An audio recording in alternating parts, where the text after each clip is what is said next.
темір сымға шырмалған. Қарағандыда 13 жастағы қыз құтқарылды. Оқыс жағдай Шахтинск қаласында болды.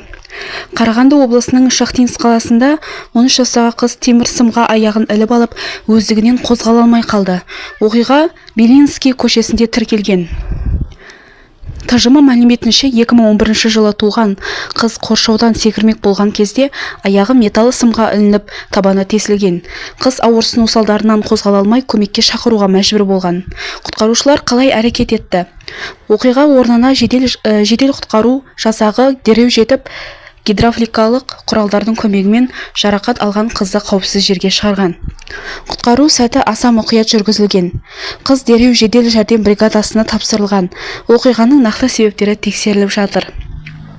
Құтқарушылар гидравликалық құралдың көмегімен зардап шеккен қызды абайлап босатып, жедел жәрдем бригадасына тапсырды делінген хабарламада. Мұндай жағдайдан қалай сақтануға болады? Мамандар балалардың қауіпсіздігін сақтау үшін ата-аналарға ескерту жасайды. Қоршаудан секіру өте қауіпті әрекет.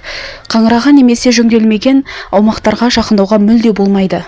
Балалардың қай жерде ойнап жүргеніне бақылау қажет.